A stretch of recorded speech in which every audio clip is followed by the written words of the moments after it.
When it comes to testing hollow-bodied irons, we always think of one brand, and that brand is TaylorMade. TaylorMade have had the P770 and the P790 out on their range for a long time now, and they have been right at the top of that list when it comes to people looking for these clubs because they produce shots just like that. Even with a slip there in the backswing, a fantastic penetrating ball flight, loads of forgiveness, good interaction with the turf, and these P790 or P770 clubs have really helped a lot of you lower your scores. We know there's a lot of big fans of these clubs from the first generation to the second generation of these clubs. But obviously we know that there is a lot of brands coming out and improving this area of their brand because again, a lot of everyday golfers want that hollow body, they want that forgiveness, but they also want it to start to look more like a player's iron, more like a CB, more like an MB.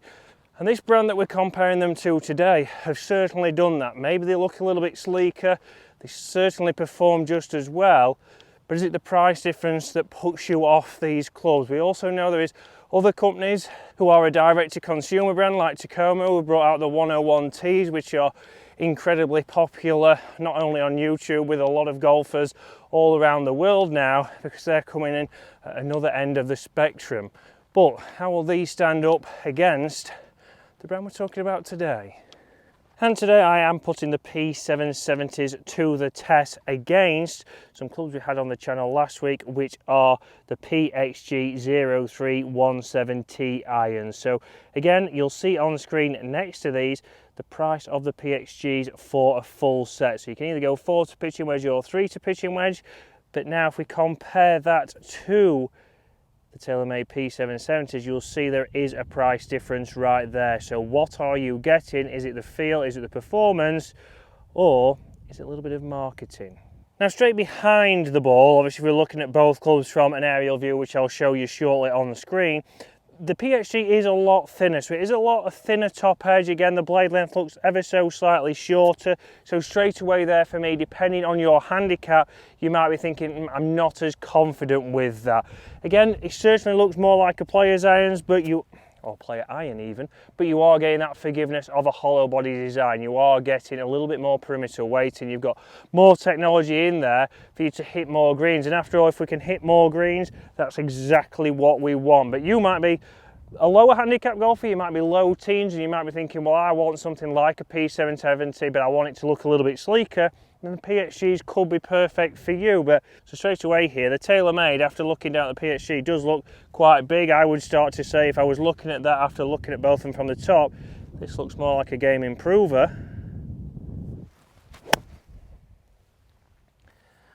But you get that launch, you get that height, a little bit of a miss right there, but that's still pin high. That's on the left edge of the green on the fringe. I really feel like I don't have to do much there. That was out of the rough. It's not been a perfect strike. It was sat up there, but I've still got the launch. I've still got the distance, so it's ticking all of those boxes. Not the best swing that I've ever put on a golf club, but the clubs I've got in my hand have helped me out there. If that was a blade, if that was an MB that I normally use, that wouldn't have reached the green, and it might have been in trouble with a bunker that is around about 40-50 yards short. So straight away there, I'm getting that forgiveness, and after all, that's what you're probably paying for when you go into these clubs. And comments are normally 50-50. When we talk about obviously the feel of the clubs and the looks of the clubs, some people say I don't care how they look as long as they obviously hit it on the green for me, or they give me that little bit more forgiveness. The other 50% say they need something that looks a little bit sleeker, and this is exactly what the PXG offers. Yes, a little bit more money, but if that suits your eye a little bit better and gives you that little bit of confidence, then it might be worth it. Again, straight away a nice towering flight there, ever so easy to hit, and that is right up there and looked pretty close. Same interaction there, a pretty good strike, as you can see, pretty much straight out of the middle there. But like anything, with any clubs, we have to put a good swing on it. We have to be getting it out of the centre of the face to get that feel. There for me again, felt effortless. I'm not trying to hit it. I'm not out of the rough thinking, I've got to hit this a little bit harder. I know a good strike on these clubs, even if it was toe or heel, would still give me the forgiveness and get me to the green. It's making my golf a little bit easier. And again, even at my level as a PGA Pro, should I be looking at something that's going to make the game easier, like a hollow body design? Yes, it's all great having CBs and MBs in there, but if I'm not swinging it well, we're going to lose a lot of distance and potentially lose shots, and that's not going to help me enjoy my goal. So investing in one of these two clubs will potentially help me enjoy the game that little bit more, and more importantly, score better. Now comment below guys, what is your budget range? What are you looking to spend on a set of irons? Are you going second hand? Are you buying brand new? And if you're buying brand new, where are you going? Are you going to get fitted? Are you buying them offline? That's a big talking point at the moment on this channel. Obviously, we're due to get Dave in for some more fittings in the coming weeks to be able to get his driver fitted.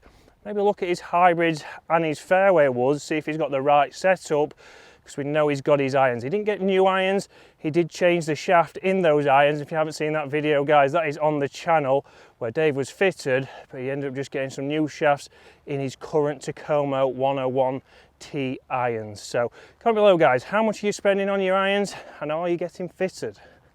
And that ball has just crept onto the edge of the green, but if we look at front to back dispersion, a good strike there from the PXG, and I can't say it was a fantastic strike from the P770, but distance wise front to back they have done the same. Yes, that's further from the flag, but even from a missed strike we've got a chance of getting out here with a relatively easy par, and that's what it's all about. And comment below guys, are you somebody who takes into account that top leading edge? Do you want it to look a little bit sleeker, or are you not too bothered depending on obviously what the numbers are saying and how the ball is flying? Because a lot of it is down to just how they perform. For me, I think you should be spending your money on clubs that you get that perform the best for you. You've got the right shaft, you've got the right design. If the PXGs do perform better, and a lot better than the TaylorMades, then maybe that's the club for you. And again, for me, there's just a lot more options now in this hollow body club. Yes, there is a lot of pings out there, there's Callaways. We know Mizuno have some as well, and we know that if we go direct to consumer, you've got Cali, you've got Tacoma. All of these brands now have these, but it's obviously which you like to see and what performs the best. Are you going to see drastic improvements from one to the next? I'm not so sure. But there, a nice penetrating ball flight. That is a 4-iron. That is exactly what you expect to see. With a 4-iron, is that easier to hit than a CB or an MB? I would say yes. I feel like you've got that little bit more confidence over that golf ball, and that's what it's all about. Have you got a 4-iron in there? Maybe you don't. Maybe you've gone to hybrids already. But in your 7-iron, do you feel a little bit more confident over it because you know it's hollow bodied? You know you've got that forgiveness aspect of those irons.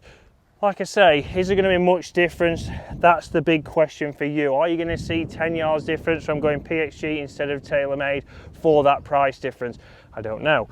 It's all down to what shaft you've got in there and what we start to see from your strike pattern.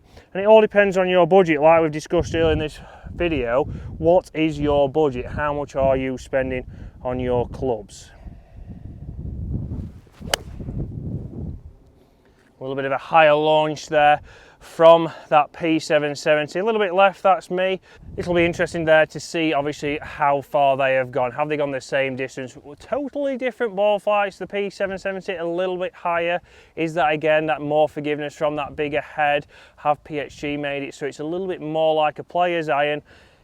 Even though it is hollow bodied, that's where for me PXG maybe have gone into another market as well. Not only could you be a higher handicapper and use these because they're hollow bodied, but also if you were a single figure golfer, then these could fit in your bag nice and easy. They have the looks, they don't have the big top edge, they don't have the wider sole, but they perform just like they do have that because they are hollow bodies. So very interesting there that PXG have gone with a club that could tick a few more boxes maybe than the P770. But how many times you see some TaylorMades in a golf bag when you go to a different golf course, I would say they're still top of the pile.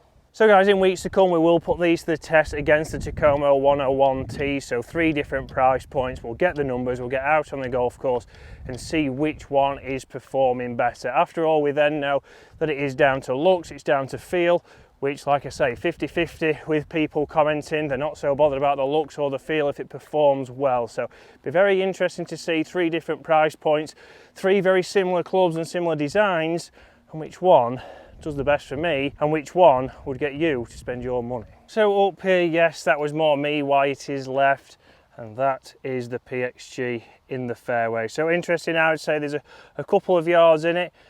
Obviously that one is in the fairway, but that is down to the swing, not down to the club. So guys, very interesting there from these two clubs. PXG for me maybe have opened a new market of getting more hollow body clubs into those lower single figure handicappers.